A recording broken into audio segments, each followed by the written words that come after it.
Now come to norma basalis. This is incisive fossa. The content is greater palatine vessel and nasopalatine nerve. Incisive fossa.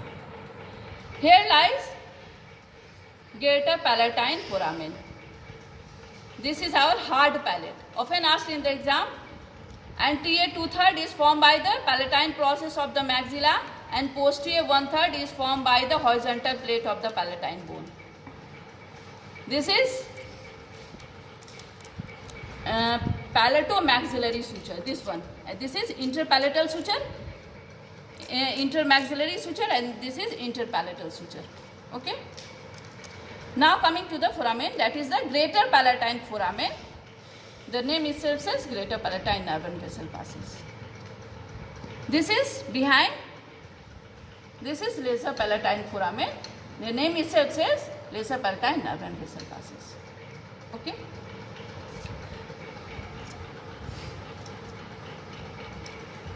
This foramina also very important. Sometimes notes come. That is the, here is most prominent, this one, vomerovaginal canal. This is vomerovaginal canal. In between the ala of vomer, vomerovaginal canal. Sorry, this one is vomerovaginal canal, this one. This one. This one is vomerovaginal canal. In between the ala of vomer, this is ala of vomer, and the vaginal process of the medial pterygoid plate. This is vomerovaginal canal. And anteriorly also palatovaginal canal. These two lozes, the same thing, pharyngeal nerve and vessel. Often asked in the exam, what is the content of vomerovaginal canal and the palatovaginal canal? It is nothing but the pharyngeal nerve and vessel. Okay. Now, this is an oval opening. This is. That's why this is foramen ovale. We all know the content, and the mnemonic is male. M for mandibular nerve, A for accessory meningeal artery, L for lesser petrosal nerve, E for emissary vein. Male. Content of foramen ovale. This is a spinous process of the sphenoid bone, and nearby foramen is the foramen spinosum. The content is MUN, that is the meningeal branch of the mandibular nerve, that is also known as the nervus spinosus and the medial meningeal artery. Okay, medial meningeal artery and the nervus spinosus. Nervus spinosus is nothing but the meningeal branch of the mandibular nerve. Okay, MUN. Now this is foramen lacerum, as this is lacerated margin.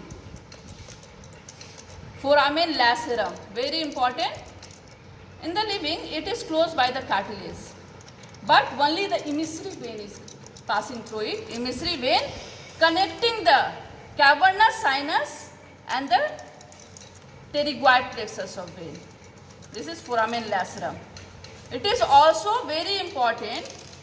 Foramen lacerum, it is somewhat long. Okay, in the anterior aspect, one canal opens, and even in the posterior aspect, again second canal open. This is carotid canal. On its anterior aspect, this is pterygoid canal, and on the posterior aspect, this is carotid canal.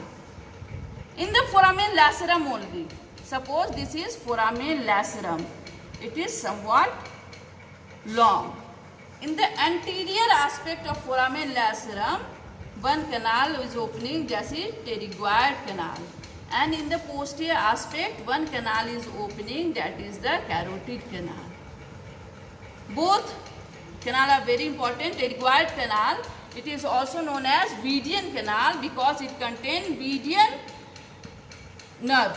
Vidian nerve is what? Greater superficial petrosal nerve plus deep petrosal nerve.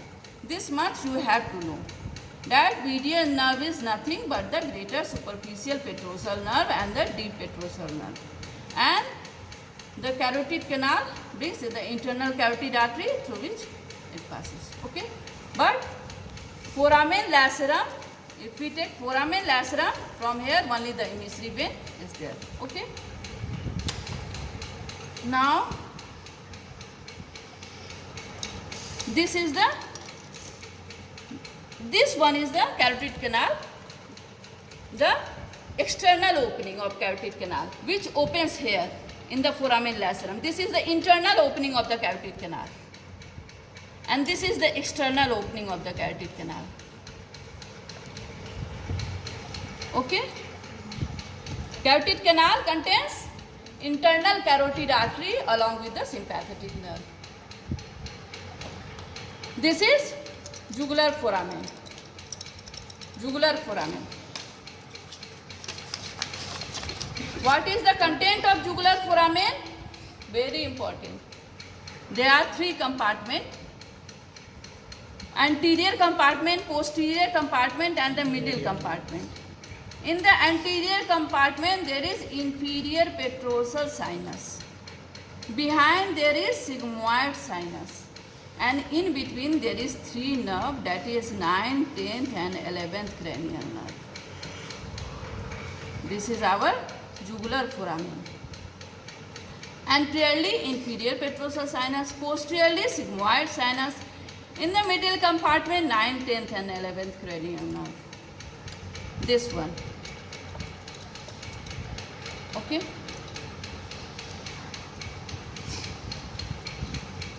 Now this is occipital condyle, anterior to which this is hypoglossal canal or anterior condylar canal. As it is anterior to the condyle, the name itself says anterior condylar canal, also hypoglossal canal, also known as, and the content is hypoglossal nerve. This is posterior to the condyle, so posterior condylar canal, from where the emissary vein passes, which connect the sigmoid sinus with the suboccipital venous plexus. Okay. Last but not the least, this is the foramen magnum.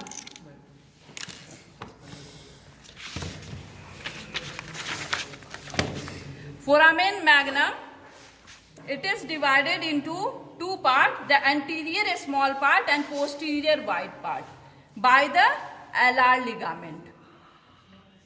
Anterior small part, AMS, that is the apical ligament of dens, apical ligament of dens. M for membrana tectoria, membrana tectoria.